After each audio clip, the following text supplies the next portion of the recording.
Ia adalah salah satu dari 500 orang paling berpengaruh di dunia. Fokus hidupnya tidak pernah jauh-jauh dari dunia pendidikan.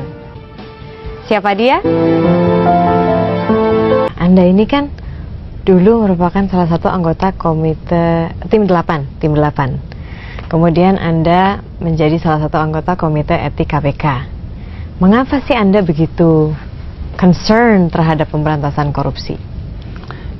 Republik ini punya begitu banyak persyaratan untuk maju, berkembang, dan potensinya luar biasa. Yang menghentikan ini adalah korupsi.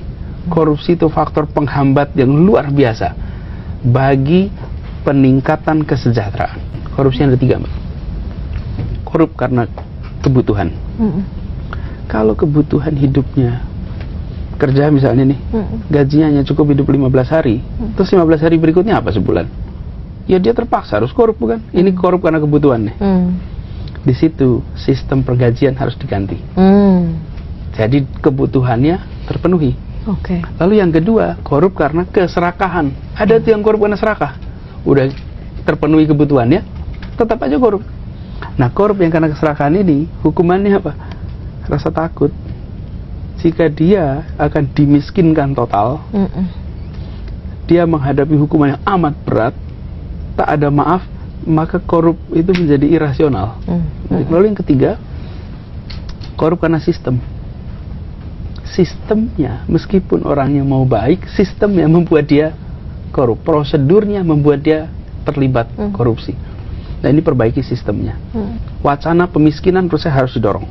Ya. Pemiskinan. Kalau hukuman mati gimana, Pak? Hukuman mati itu, jika sistem hukum kita sudah sempurna, saya rasa nggak masalah. Tapi masalahnya hukum kita ini sering tidak, manusia itu nggak bisa sempurna. Bila ternyata terjadi kekeliruan, bagaimana mengembalikan nyawa yang sudah tiada itu? Dan begitu mereka dimiskinkan, hartanya diambil alih untuk negara, nanti biar para ahli hukum yang memikirkan klausulnya. Tetapi sebagai pilihan, sebagai sikap bangsa ini harus tegas. Dan di situ menurut saya tak ada ampun untuk mereka. Saya merasa giliran kita nih hari ini untuk memerangi korupsi secara all out. Dan itu harus dibangunnya sebenarnya dari rumah. Maksudnya? Menurut saya integritas itu harus dikembali menjadi tonggak utama. Dan itu mulainya di mana? Di rumah. Caranya menumbuhkan orang integritas. Tua adalah pendidik terpenting untuk integritas. Saya selalu menganjurkan bagi ibu-ibu, bapak-bapak, bilangin sama anaknya, tolong kamu jangan mencuri ya. Ibumu tidak melahirkan pencuri, dan ibumu nggak melahirkan koruptor. Jangan sekali-sekali kalian korup. Berapa yang memberikan pesan kepada anaknya? Garisnya jelas.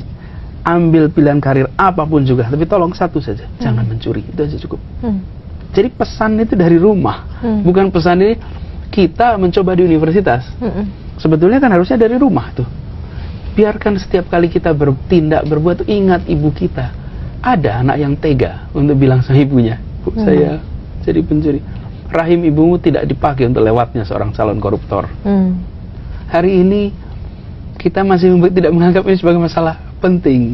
Kita masih bilang pokoknya cari karir, bahkan yang menjadi masalah untuk bisa lulus, orang tua ikut beli ujian, orang tua ikut. Kan itu dari rumah, bukan?